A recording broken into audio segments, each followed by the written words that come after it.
We're making fruit kvass today, which is a fermented drink that is super delicious, very easy to make, and it actually will help you have more of the vitamins and digestive enzymes in your body, probiotic. It's super delish and very easy to make. So watch this. I have just kind of like slightly warm water. I use my filtered water from my well. You do not want to use chlorinated water, so make sure that you're not using that. I'd rather you use spring water. Okay, so first thing we're going to do is we're going to use raw honey. Raw honey, we'll put 2 tablespoons.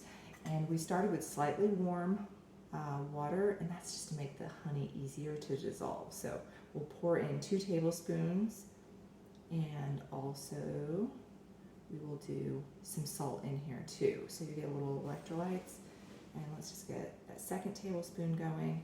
I'll show you this quick little trick. I think it is the easiest way to incorporate the honey, and we'll just let that drain off. We're gonna do ½ a teaspoon of sea salt. So my favorite would be using a sea salt. Do not use iodized. You don't want to have the iodine in there for this process. So I'm just scraping off the little bits. Now watch this. Super easy. I'm going to put on a metal canning lid and a ring. I'm going to shake it. I mean, you can be gentle with it, but if you really give it some shakes, you'll incorporate it quickly. And you can see it's coming right off the bottom. And I'm not really seeing any salt left, so we'll give it a couple more good shakes. And then we're just going to add our favorite fruit. So you can use dried fruit, fresh fruit. You can use frozen fruit, which is what I've used most of the time, because as we kind of get back to the next growing season as we are, I look at what do I have frozen and what can I use. So these are muscadines. You're going to take 2 to 2¼ cups of fruit. In this case, it's muscadines. You can use berries and you can use herbs, and you can mix and match whatever you like. You can use stone fruit. Peaches work really nice for this.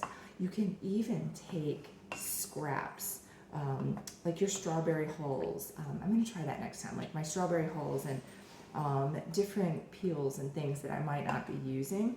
Okay, so just kind of mash that up a little bit, release some of the extra juice there, and then just grabbing a funnel, and this is just a canning funnel to make it a little neater. I'm going to pour this in. You're really not going to believe how simple this is. I mean, this is like truly one of the easiest things I think you can make.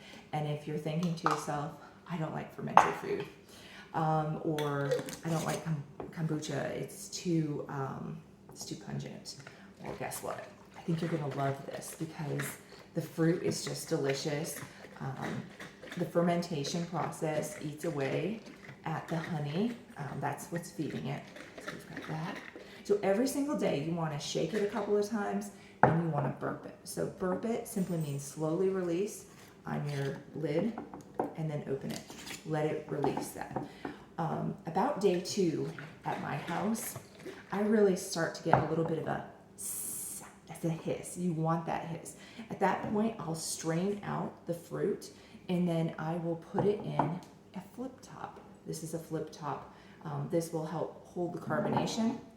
If you want it super carbonated, what you can do is you can actually put it into this bottle, leave it 1 more day or half of a day, then set it in the refrigerator and taste it. So when I first got started doing fermented drinks and such, you might be able to hear this on this one. Hear that? Okay, so it's carbonation. So I'm just pouring an ounce, but that's what I would recommend you start with, is an ounce, and kind of go slowly as you move up. And then look at this, beautiful. It's so pretty. That's from the Muscadine grapes, and delish. Get a little carbonation. It's not too sweet. It's a great alternative to soda, and you get all of that great probiotic going in there. So try that sometime.